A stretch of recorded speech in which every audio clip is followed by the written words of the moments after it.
Imagine deep jungles, hidden tunnels, and whispers of billions in gold bars. For decades, treasure hunters have searched the Philippines, convinced that Japanese forces buried unimaginable wealth during World War II.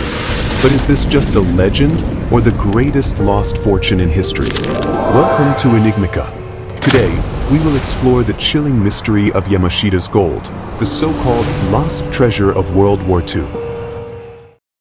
Our story starts in the final, desperate months of World War II. Japanese General Tomoyuki Yamashita, known as the Tiger of Malaya, allegedly supervised the hiding of looted treasure across the Philippines. Gold, diamonds, religious artifacts, stripped from across Asia. But before the war ended, Yamashita was captured, tried, and executed in 1946. He never revealed a word about the treasure's location. And so, a question haunted history. Did the Japanese really bury billions beneath these mountains? After the war, stories surfaced. Strange maps, symbols carved into trees, tunnels rigged with traps. Local villagers spoke of soldiers sealing caves with dynamite. American intelligence even heard whispers of secret Japanese vaults. Some treasure hunters claimed they had already recovered gold bars, while others disappeared chasing it. But with every new claim came doubt. Was this hard evidence, or simply the Philippines' most lucrative urban legend?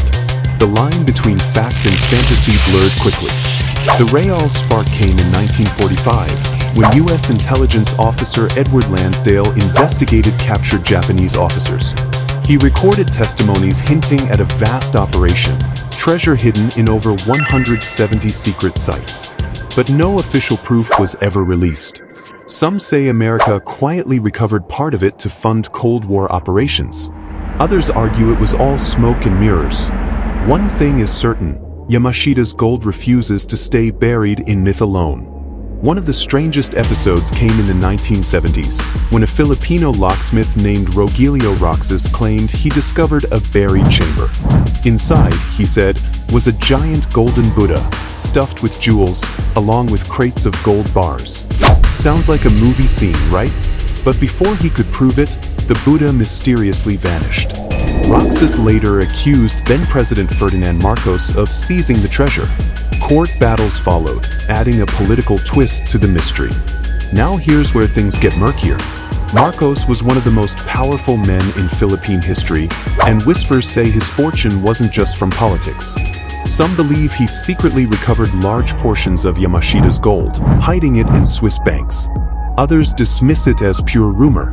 But when treasure stories collide with real-world dictators and billions in wealth, the line between conspiracy and possibility gets dangerously thin. Could Marcos have really tapped into the fabled war loot? Treasure hunting in the Philippines isn't a fun jungle adventure, it's deadly. Many hunters claim caves are booby-trapped with explosives or poisoned air, designed by Japanese engineers to kill intruders.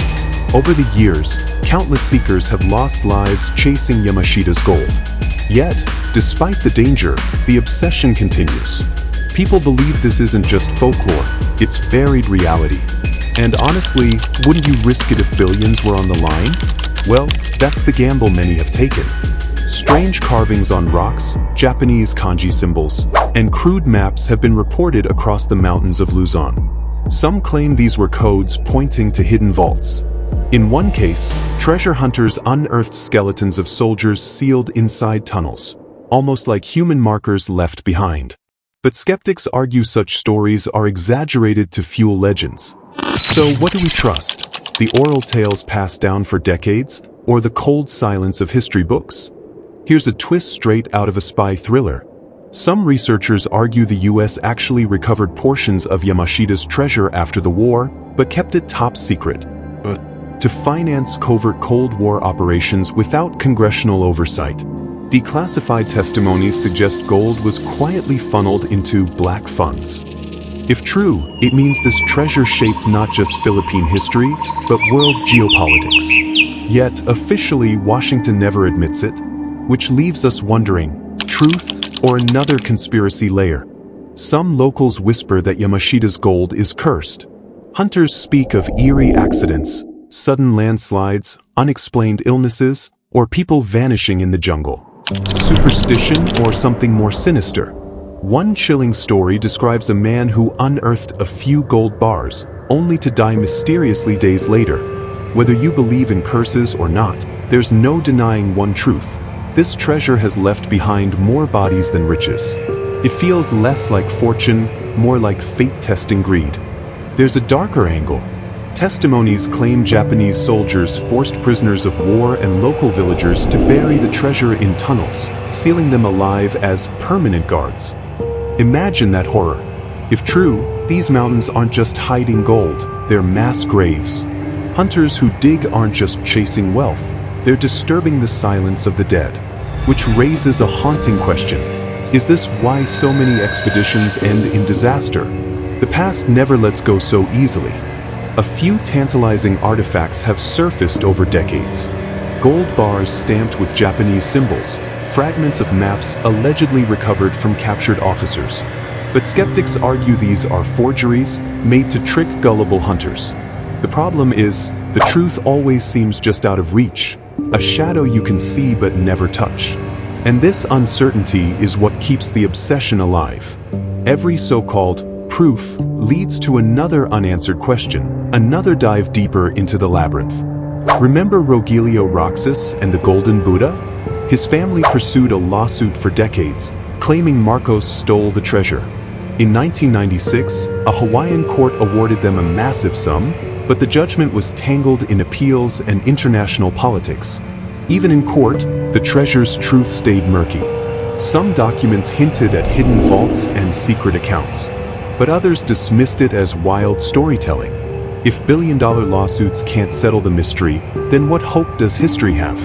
Explorers in Luzon often speak of elaborate tunnel systems, chambers sealed with concrete, pressure-triggered bombs, even false vaults to mislead seekers. These designs suggest incredible planning by the Japanese military. Some hunters swear they've uncovered these deadly mazes firsthand. Others say it's fantasy, exaggerated by treasure fever. But think about it. Would Yamashita's men really leave billions lying around without protection? If the treasure exists, it was never meant to be found so easily. Declassified US intelligence reports, cryptic maps, and testimonies fuel the legend. But every hard lead seems to vanish in bureaucracy or denial. Maybe governments know more than they admit. Or maybe the treasure was looted long ago, and what's left is just myth echoing through the mountains. Still, the secrecy itself adds power. The less officials say, the more people believe there's something worth hiding. And silence, sometimes, is louder than confession. This brings us to the title itself, Death on the Mountain. Hunters have perished, tunnels have collapsed, and entire expeditions have ended in tragedy. These mountains have become a graveyard for ambition. Every dig feels like gambling with life. But strangely, that danger makes the story even more seductive. Humans have always chased what they can't have, and here, it's not just gold, but a chance to beat history itself. And history doesn't give up easily. Today, modern treasure hunters use ground-penetrating radar, drones, and satellite imaging. Yet, despite technology, the gold remains elusive. TV crews, independent adventurers, even local villagers keep searching. Each failed attempt adds another chapter to the legend. If billions truly lie hidden, why has no one dug it out? Unless the treasure is long gone, and what's left is the world's most expensive ghost story. And maybe that's why it won't die, because hope is harder to bury. Some historians argue Yamashita's gold isn't just about the Philippines. They say it was part of Japan's wartime Operation Golden Lily, a systematic plunder of Asia. Temples, palaces, and treasuries were stripped bare. If even a fraction of that loot was hidden in Luzon, we're talking about one of the greatest robberies in history. And yet, outside of Asia, many remain unaware. Perhaps the silence isn't ignorance, but convenience. After all, truths this big can embarrass nations. So here's the million-dollar, or should I say billion-dollar, question. Does Yamashita's gold really exist, or is it just a story born of desperation and greed? The evidence is maddeningly inconclusive.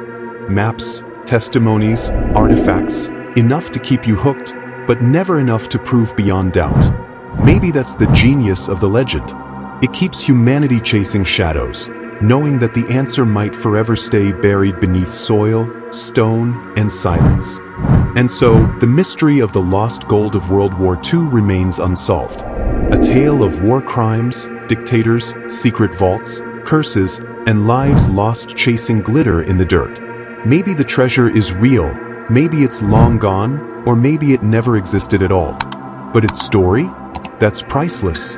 Because mysteries remind us of our deepest nature, the hunger to uncover, to believe, to hope. This is Enigmica, and until next time, keep questioning the shadows.